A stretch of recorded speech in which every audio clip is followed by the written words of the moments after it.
बिस्मिल्लाहिर्रहमानिर्रहीम अस्सलामुअलैकुम and welcome to kitchen counter. I hope आप सब ठीक ठाक होंगे, खैरियत से होंगे।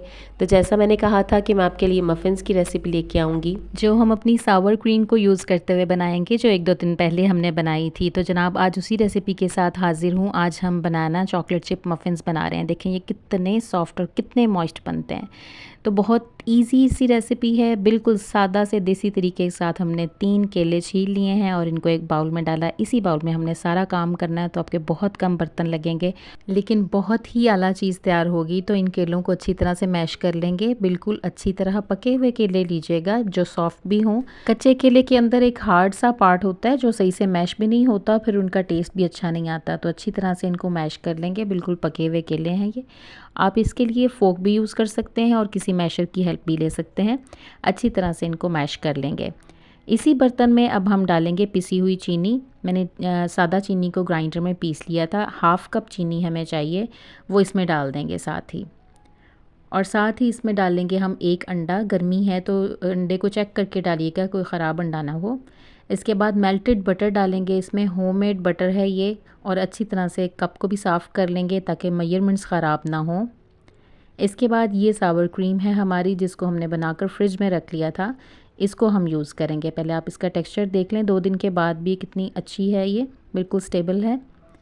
ये हम यूज़ करेंगे। लेकिन अगर आपके पास ये ना हो तो आप इसको योगर्ट के साथ रिप्लेस कर सकते हैं, पर उसकी जगह आप योगर्ट का यूज़ कर लें। लेकिन इसके साथ परफेक्ट टेस्ट आएगा जो हमें चाहिए इन मफ़िन्स का। अच्छी तरह से कप को साफ़ कर लेंगे और 1/4 कप हमने ये क्रीम यूज़ की है। इसी तरह से आप इसी हिसाब से योगर्ट का यूज़ कर लेंगे। अगर ये ना हो तो इसको अभी लिड लगाकर अगेन फ्रिज में रख देते हैं और किसी और चीज़ में यूज़ कर लेंगे। बहुत ज़बरदस्त ये टेस्ट वाइज़ है। इसके बाद इसमें वनीला एसेंस डालेंगे। अब इन सब चीज़ों को विस्क की हेल्प से अच्छी तरह से मिक्स कर लेंगे, बस 1 मिनट के लिए। विस्क के साथ ही, हम ये बीटिंग रेसिपी नहीं है, बस जस्ट मिक्सिंग होगी इसमें। इसके बाद 1 कप मैदा लेंगे और साथ में आधा कप, यानी टोटल 1.5 कप हमें मैदा चाहिए। छानेंगे, थोड़ा सा डाला, मिक्स किया, इसे हल्के हाथ से मिक्स करेंगे।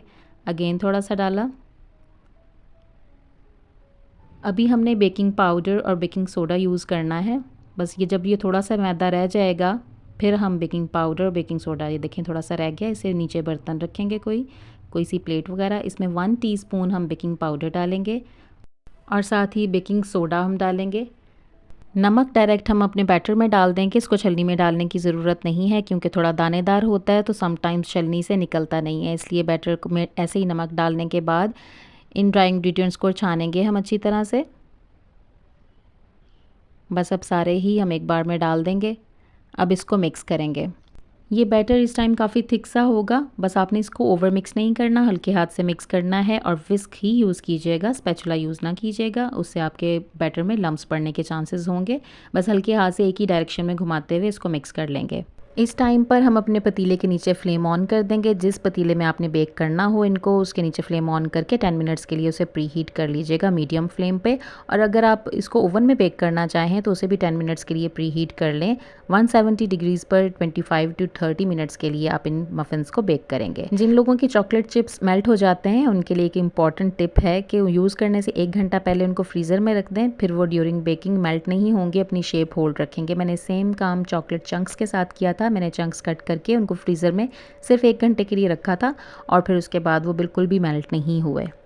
लेकिन ये आपकी अपनी मर्ज़ी है, आप उनको किस तरह से पसंद करते हैं उसी तरह से यूज़ कीजिएगा। अब ये बैटर हमारा बिल्कुल रेडी है, तो अब हम क्या करेंगे कि कप के क्लाइनर्स लगा देंगे अपनी ट्रे में और थोड़ा थोड़ा सा इनके ऊपर ऑयल का 1-2 ड्रॉप्स डालेंगे और ब्रश के साथ अच्छी तरह से स्प्रेड कर देंगे हर तरफ।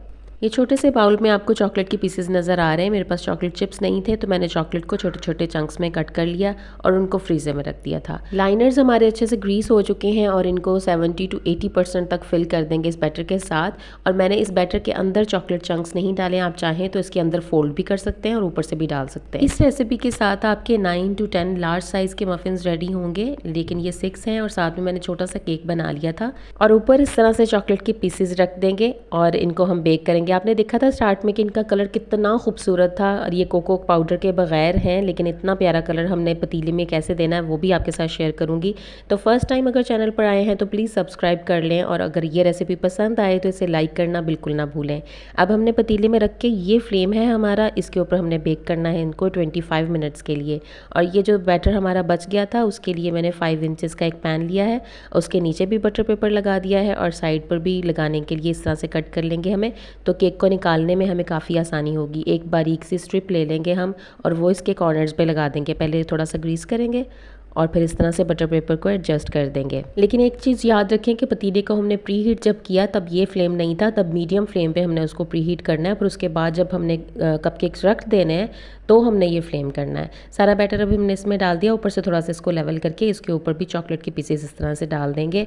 और 25 मिनट से पहले आपने पतीले का ढक्कन नहीं खोलना, अदरवाइज़ उसका टेम्परेचर डिस्टर्ब हो जाएगा और फिर आपके कपकेक्स इस तरह से फूलेंगे नहीं, जिस तरह से मैंने आपको दिखाए हैं, जिस तरह से कितने अच्छे बेक हुए हैं। तो बस वो बेक हो रहे थे तो साथ मैंने इसकी पतीली को भी प्री हीट कर लिया था, इसको सेपरेट पतीले में बेक किया था। अब देखते हैं 25 मिनट के बाद क्या कंडीशन है। आप टूथपिक इंसर्ट करके भी चेक कर सकते हैं, क्लीन आएगी तो इसका मतलब है बेक हो चुके हैं। लेकिन मुझे इसकी खुशबू से भी आइडिया हो रहा था कि ये बेक हो चुके हैं, और इनके साइडों पर थोड़ा थोड़ा सा कलर भी था, जिससे पता चल रहा था कि नीचे से प्रॉपर बेक हो चुके हैं, टॉप का कलर रह गया है। तो पतीले का ढक्कन बंद कर दिया, फ्लेम ऑफ कर दिया और दूसरे चूल्हे पर मैंने तवा रख दिया तेज़ गर्म होने के लिए। और यहाँ पर हम शुगर सिरप बना रहे हैं, जिसके लिए एक छोटे बाउल में 1 टेबलस्पून चीनी और 1 टेबलस्पून पानी डाला है। इसमें आप फ्यू ड्रॉप्स ऑयल के भी डाल सकते हैं, कोई सा वेजिटेबल ऑयल, और अच्छी तरह से इसको मिक्स कर लेंगे और साइड पे कर देंगे। और इनको हमने गरम गरम मफ़िन्स पे अप्लाई करना है, इससे मफ़िन ज़्यादा मीठे नहीं होंगे, बस बहुत मॉइस्ट और सॉफ्ट से हो जाएंगे। और तेज़ गरम तवे को मफ़िन्स वाले पतीले के ऊपर उल्टाकर 10 मिनट के लिए भूल जाएं। बार बार चेक नहीं करना, झांकना नहीं है कि कितना कलर आ गया है, जली ना जाए। बस 10 मिनट के लिए आपने तेज़ गरम तवे को रख कर भूल जाना है। फिर आप देखिएगा कि आपके मफ़िन्स के ऊपर कितना शानदार कलर आएगा। अभी ये बहुत ज़्यादा गर्म है तो गर्मा गर्म को ही हम बाहर निकाल देंगे ट्रे से। जो लोग ओवन में इनको बेक करेंगे वो इनके बेक होने के बाद ऊपर की रॉड ऑन कर देंगे और 4 से 5 मिनट के लिए, या तब तक कि जब तक इनके ऊपर अच्छा सा कलर ना आ जाए। गरम गरम मफ़िन्स के ऊपर इस तरह से शुगर सिरप अप्लाई करेंगे, लेकिन अगर आप चाहें तो प्लेन वाटर भी स्प्रे कर सकते हैं। किसी स्प्रे बॉटल में सादा पानी डालकर इसके ऊपर स्प्रे कर दीजिएगा और किसी कपड़े के साथ इसको कवर करके 5 से 7 मिनट के लिए रख दीजिएगा।